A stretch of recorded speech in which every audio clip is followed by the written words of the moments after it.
Wow. It seems we're not alone. Normally, Susie Dent and I'm Gyles Brandreth, we meet in Susie Dent's kitchen or in her sitting room at her home in Oxford. And we get together and we talk about words and language. But we thought last year, when we had hit 1 million downloads, that we should meet, we should meet some of the people who made that possible. Yeah. And so we have come to Islington in North London to show how right on we are. We've come to this wonderful assembly hall here, and we've got hundreds of purple people here. And they're lovely. And indeed, before coming up onto the stage, I met a couple who came from the city of Chester, where I used to be the Member of Parliament. So I'm here to apologise to them in person. Did you know that one quotation from Gyles in the Oxford Dictionary with humorous quotations is him saying, happiness is the constituency in the rear view mirror. Remember that? Well, the truth is, by the time I lost my seat, it was my second election, by then, of course, I knew that I had contempt for my constituents, but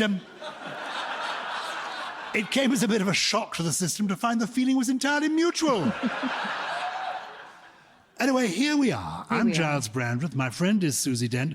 We talk about words and language, and this is only our second live podcast. And I thought we should begin today by talking about how we greet one another, because we're greeting you by saying hello. But I came across a survey, it's about 2 years old, but the survey showed the phrases that people use when they greet one another in English in the United Kingdom. And these are the top 5 phrases. Hi, hello, how are you? Good to meet you, and how do you do? Mm-hmm. Those are the first, the ones that are most popular. So hi, hello, how are you? Good to meet you, and how do you do? What was intriguing is I went down the list and I discovered that the 29th greeting is to say, piss off. I believe that's called a reverse jocularity, because it's meant in a friendly way, piss off, when you're saying hello to people. Did you know that? Never have I heard anyone now, say that. We're here on words and greeting. language. Tell me about the origin of hello. Where does hello come from? Is it a version of hail ye, or where does the word hello come from? There have been so many different versions of hello throughout the centuries. Hello, hello, hello. I mean, any spelling you would care to mention. And I think it probably is onomatopoeic. It was used as a hunting cry. It's not particularly an abbreviation of anything like goodbye. Goodbye began as God be with ye. And that was shortened to goodbye. Simple as that. But hello doesn't quite work in the same way. So it's funny, because I assumed hello was hail ye, but it's not. No. It's hello. Hello Yes. there. Okay, who's the women? Oh God, let's get you into your accents. But yes. No, actually, we get lots of letters admiring your accents. we had one once. And it was very sweet of my sister to write in. But greetings are really odd, because some of the ones that you think of as being really ancient are modern, and vice versa. So do you remember in the 80s, people used to say watcher? Remember that? Yeah. That began as what cheer in the 17th century. And cheer was a sort of slang term for your face. So what cheer was, how is your face? How is your mood? What is your countenance? And eventually that became what cheer and then watcher, believe it or Goodness. not. And howdy is how do you do? How do you do? Oh, as in the Cowboys. How do you do there? Yeah, but that goes back to how do you do? So, or how do you fare? Centuries ago. How do you do? That's a funny thing to say to people. How do you do? I mean, how do you do what? How are you doing? I mean, how do you do? It's a silly way to say that to people, isn't it? How Yes. do you do? Ciao, which is maybe a little bit pretentious to say ciao, ciao bella, or whatever, comes from an Italian dialect term schiavo, meaning I am your slave. What? I am your slave. I'm your slave. Yes. Ciao. Ciao. Oh, so that really is quite You're going to use that a lot now, aren't you? Ciao. Very good. Yes. Anyway, sorry. Salut, as in salut les copains, that means that's salutations, Yes. greetings. Yes. All those are fairly obvious things, like greetings are greetings. Dear, when you say hello to somebody, you begin a letter, dear. Mm-hmm. term of endearment? What does dear mean? Where does It's that come from? simply something that's been with us since the Anglo-Saxons, and darling is a dearling, or it's a little dear. You when mean you call dear someone a as in darling, Bambi? No. Dear as in somebody who you cherish. Not as in Bambi, sadly. Deer, as in Bambi, used to mean all animals, just as meat used to mean all food, because there was not much need to differentiate in those days. So when we talk about one man's meat is another man's poison, that meat there means food, not meat. And eventually we began to distinguish. So for quite a long time, I'm going way off course here, but vegetables were called green meat. Because when they began to distinguish, it was green meat, and animal meat was flesh meat, and so on. I just thought I'd throw that in. No, it's good. No. People who have not listened to me this year may wonder about these silences. It's because my wife has told me not to interrupt.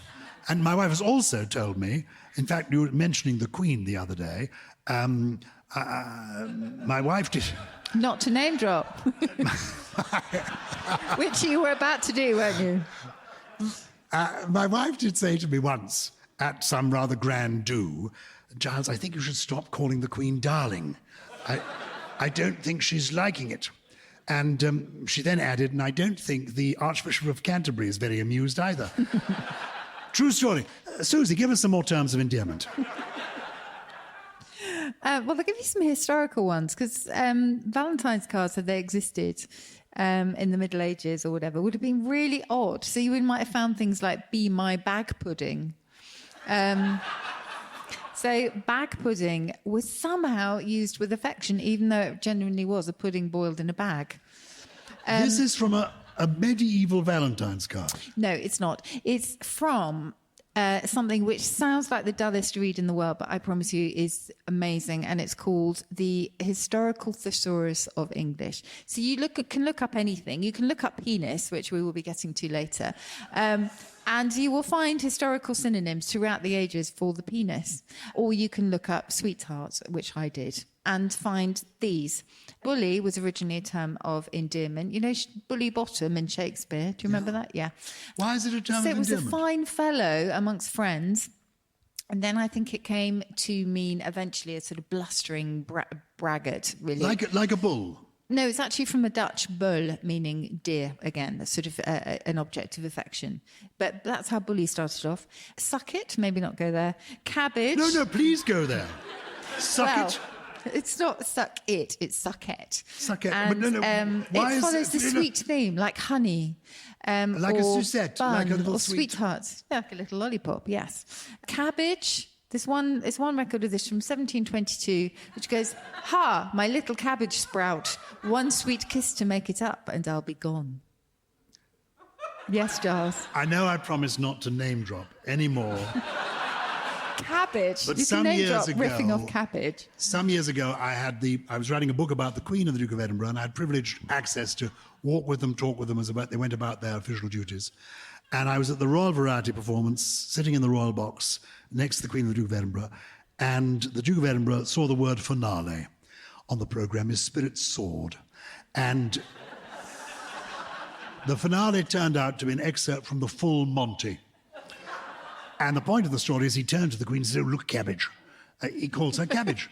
The Duke of Edinburgh calls the Queen cabbage. And he said, "You see what the finale is? The Full Monty." He was quite excited, bless his heart. He assumed the Full Monty was going to be a tribute to the Field Marshal and the Battle of El Alamein. But the point of the story is, I know, because I've heard it, the Duke of Edinburgh calls the Queen cabbage.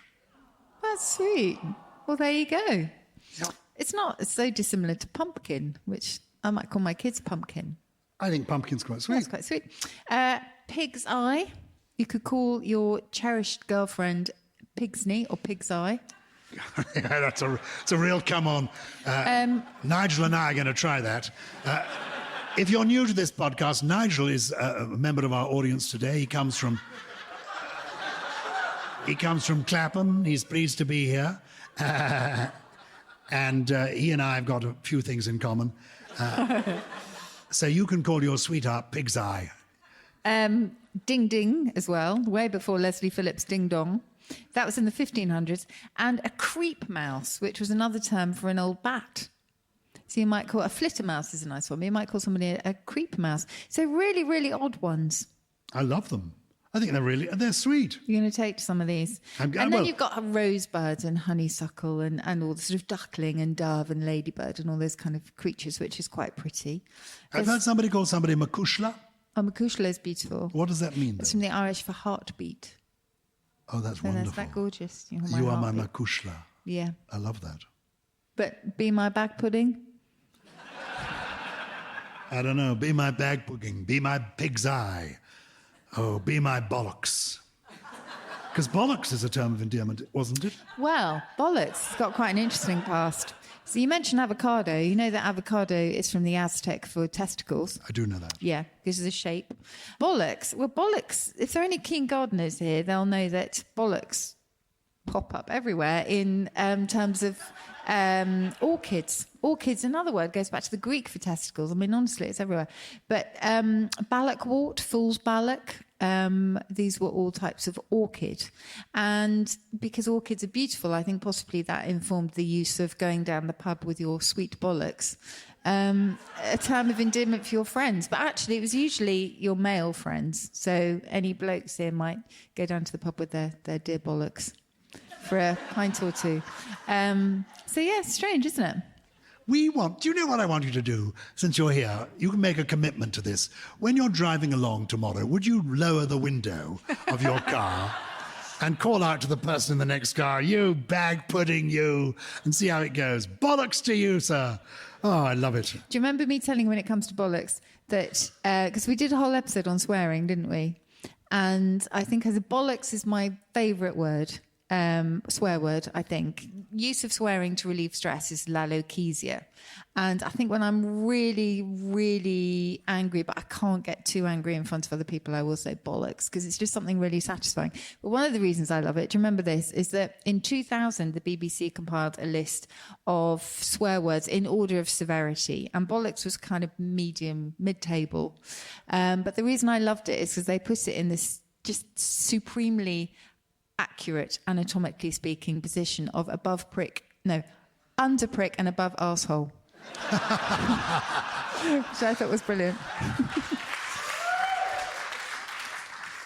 I was going to say, before we have a break, since we've got these lovely people here, we've asked them for questions. We have. Have you got one before we take our break? Well, one that just is, have you noticed that? It's apparently wine stains on this. So this is a disgrace, frankly. This is from Peter, who, I don't know what you've been doing with this, Peter, but it's actually quite appropriate, your question. What is your favourite... He's called Peter the Piss. No, he's not actually. What is his surname? Stafford Bow. Oh. And he's from Kensal Green, which he calls paradise. And he asks me, what is my favourite wine-related word? Well, we've been talking about testicles, etc. I think favourite wine-relating word, two of them actually. One is to be pifflicated, which is to be drunk and talk piffle. And you could put that a different way. To testiculate is, particularly when drunk, wave your hands around and talk bollocks. Ah, no, quite like brilliant. Those are my favourite ones. We're getting a little bit blue in this part because we've been talking about terms of endearment, and I have long wanted to ask about the origin of the word Willie. Where's Willie? A phrase often heard in our household, unfortunately. Where's Willie? Willie as a term of endearment or a nickname for the penis, what is the origin of that? Well, strangely, we decided quite a few centuries ago to choose generic names to riff upon for all sorts of things. So Jack, famously, jack of all trades, lumberjack, steeplejack, etc. Robin, likewise for the bird, also hobgoblin, the hob is a nickname for Robin, and so on and so on. And Willie, for some strange reason, was just chosen, a bit like Johnson, for the penis. John Thomas, isn't it, as well? John Thomas, I do remember, because when I was a child in 1960, I was quite a little boy, Lady Chatterley's lover The novel by D.H. Lawrence, which had been banned in this country, was published by Penguin Books. Did you buy a copy And straight away? I was at a boarding school and I sent off for a copy. And it arrived in a brown wrapper, but unfortunately on the wrapper it said Penguin Books. And so the housemaster I'm really opened it dreading first. where this is going with John Thomas. No. He read it and then gave it to me. And that's when I first discovered the word John Thomas. And it took me a long while to work out what it was all about. So that's when I first discovered John Thomas. Give me some more. Give me the ones you know. Well, this is where I mentioned the historical thesaurus. It's absolutely brilliant because you put in, as I say, penis or whatever, and you get all these things. This is what I'd spend my time doing. And coming up on the train, I had this open, which is full of slang terms for testicles and the penis. So here are some of them. Twiddle-diddles, nerds, jelly bags, Aunt Polly's, tallywags, swingers, ghoulies, everyone knows that, cream crackers, whirligigs, gingbobs. Who? Gingbobs. Don't rush it. Some people are trying to write this list down. Only Nigel. Okay, so for penises, I mean, I don't know where to start because there are so many. Mr. Peasby. That really made me laugh. I was going to say spit it out, but say it carefully because we don't want to miss any of this. Let's relish it since we're doing it. What was it? Mr. Peasby. It's just so bizarre. It's interesting. Here are a couple of middle-aged people giggling like school children. The silent flute. What? The silent truth or the silent fruit? The silent fruit. Flute. Flute? Oh, the silent flute. Oh, yes, that's famous. Play me, because that occurs in Shakespeare. Hamlet says, play me on your piccolo. I will, yes, no, he does. This is, I mean, some of you know that many years ago when I was young, I played Hamlet not successfully. The audience didn't like it. No, word got out, they came prepared. Yeah, they threw eggs at me, truly. Went on as Hamlet, came off as omelette. But more seriously, a couple of years ago, I took part in a proper production of Hamlet, not far from here in Finsbury Park at the Bar Theatre. My son played Hamlet. We had a marvellous director called Simon Evans and David Aller. They were the directors. And when we got to this, it's a speech that Hamlet makes to Ophelia. And he's sort of taunting her. And there is definitely a pun about playing on my piccolo. So that's an old one. There you go. Yeah. These are really baffling, these ones. Enchilada. Show me your enchilada. Shaft of delight. Do you call that an enchilada? Sorry. I'm just trying to get them into sort of current usage. Candy cane. Oh, there's another one for the testicles here. As good as ever twanged. I was going to say that's a bit of a mouthful. But maybe not. I know it. Yes. Keep going. Okay. The judge. The big chief. His lordship, the commissioner, etc. The Hulk. The Hulk. Cyclops. So you've got a long list. Pecker, schmuck, schlong, todger, wick. And of course, as well as these words that have been used over the years, people do create their own words, either for their own private parts or for the private parts of friends, neighbours, husbands, partners. So this is the moment for you, wherever you're listening to this, to mouth to yourself the name of the closest penis that you know of and the little nickname you don't normally say out loud. This is an equal opportunities podcast. Give us some of the nicknames, slang words for the female private parts. Okay. Well, these again throughout history. Fountain of Love. Cupid's Warehouse. Love's Cabinet. These are all the sentimental ones. Garden of Delight. Then there's some really derogatory ones, but I'm not going to go there. Well, there's sort of slightly clever ones, depending on where you stand on this one. Cockpit is in there. Yes. Then there's some very strange ones. The Bat Cave, the Duck Pond. This was from Spencer's Fairy Queen, the Bower of Bliss. The Bower of Bliss. And then the ones where you just think, huh? There's Mrs. Fubb's parlour and Buckinger's boot. Good. The list I've been given includes Minnie, Muff, Fanny, Doodah, and one from my youth, Front Bottom. Oh, yes. Yes, Fanny's another strange one because Fanny then was just chosen as a random name. And Pussy is quite interesting as well because Pussy was also a term of endearment. And can you believe we're having this conversation, really? But it's also got that kind of slightly spiteful... I mean, basically, words in English describing women tend to start off quite innocently and then go downhill so that they come to denote women who are promiscuous above all or just objects of male desire. So it's all pretty depressing. So hussy actually started off as a huiswife, a housewife. The huiswife bit went one way, the housewife, and the hussy went another. So those housewives who were, after a bit of fun were called hussies. And so many times you find that the first harlots were men, but then it was transferred over to women because women were usually the promiscuous ones, etc. So they've always got this edge, and it's quite depressing, I have to say, as a lexicographer to see that, that sting. Okay, conclude this section by telling us the origin of the word vagina, since we brought that up. What is the origin of that word? Oh, it comes from a word meaning sheath. So it was originally a scabbard or a sheath, and it's a sibling of vanilla because the vanilla pod is kind of slightly vagina-shaped, and so the vanilla also means a sheath. So when you eat a vanilla pod, you're eating a little sheath, or a vanilla ice cream, or describe someone as vanilla, you're actually referring to vaginas. There you are. There you go. The joy of this podcast is you feel that you live and learn. Then, of course, you die and forget it all. We've got lots of questions from people here.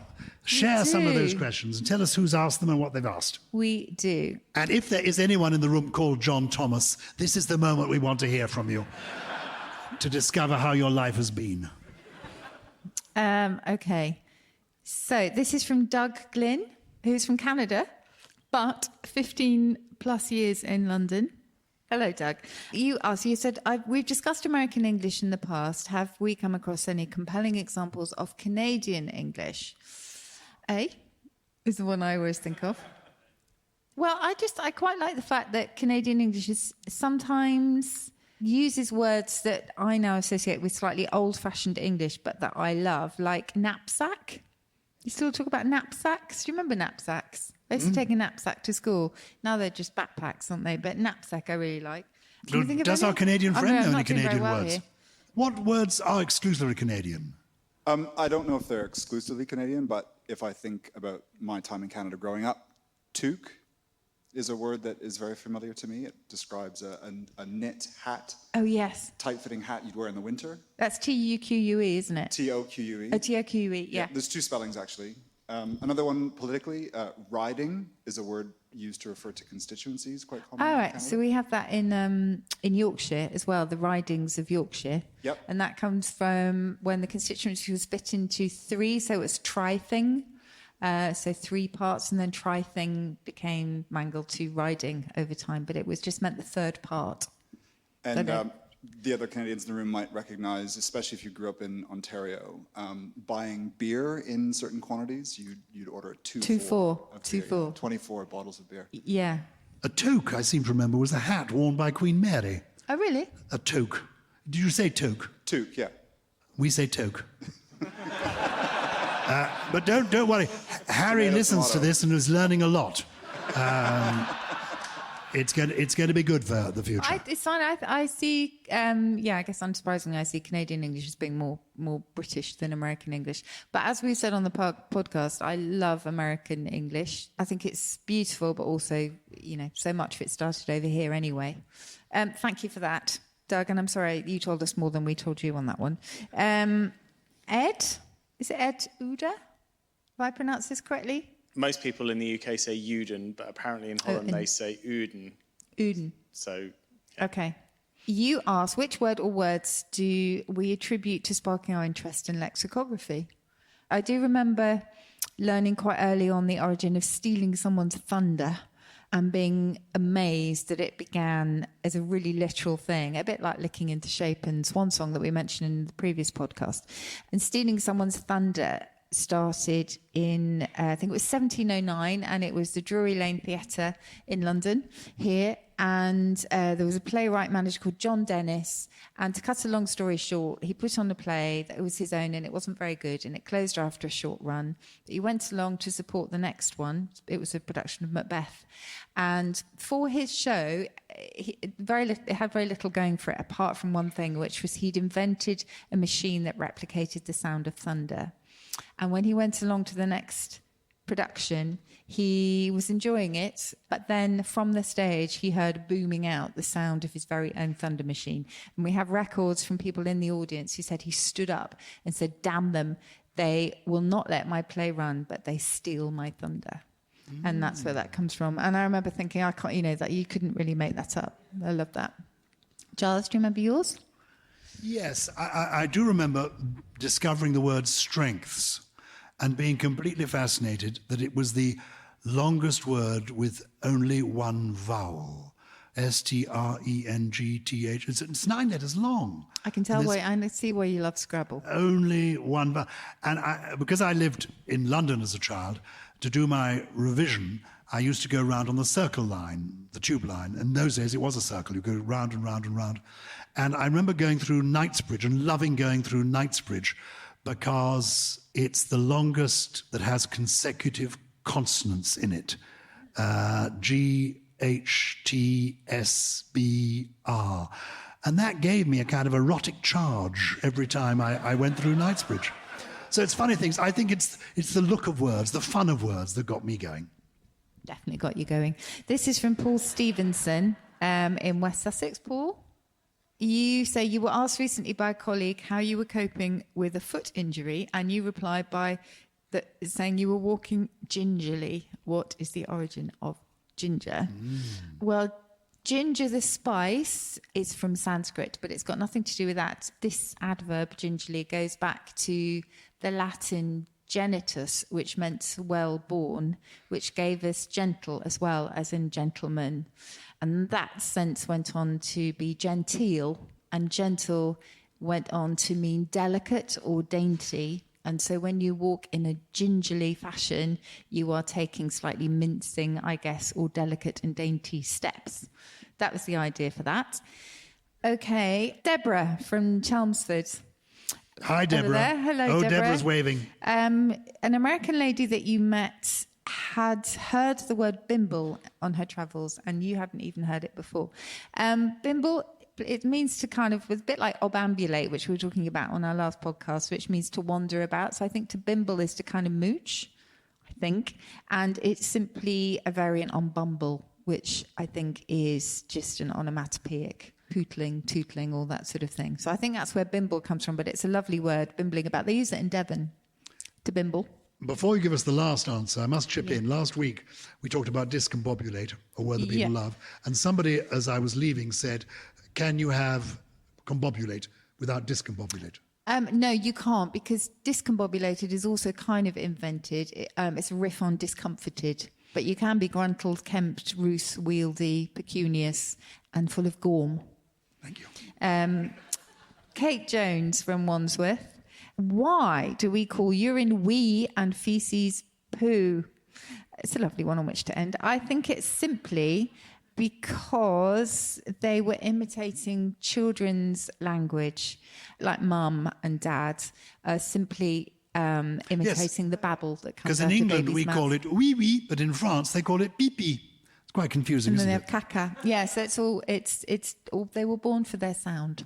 Okay, let's raise the tone now. Okay. Give us your trio of words for this week. This is Susie's trio, 3 intriguing words that we may not be familiar with, but we ought to be. Well, I just love the sound of this one, speaking of sounds, and it's a slubber-de-gullion.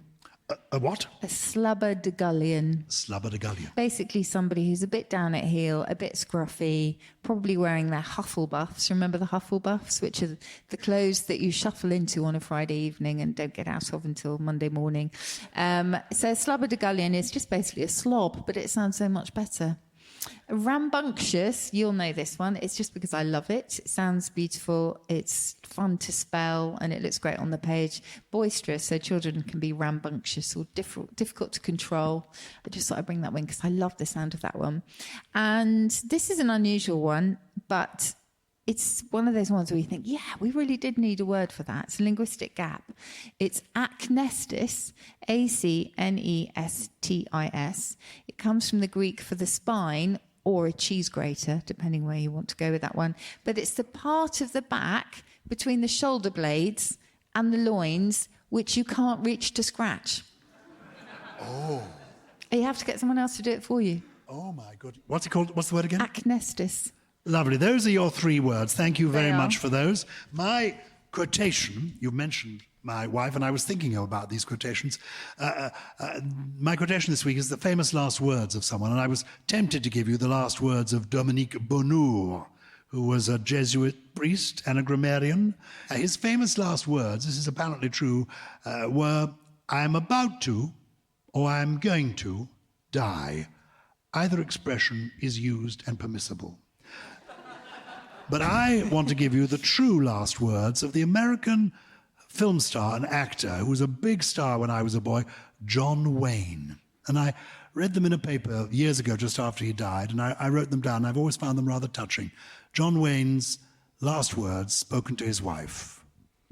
"Of course I know who you are. You're my girl. I love you." Oh.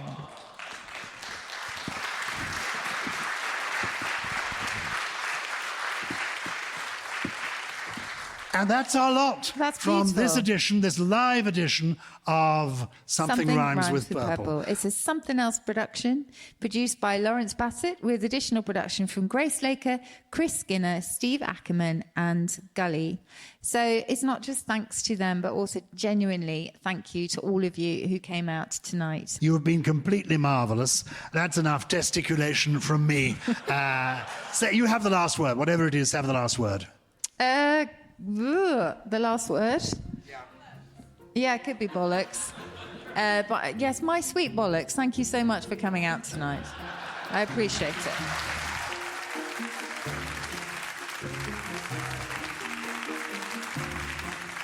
it.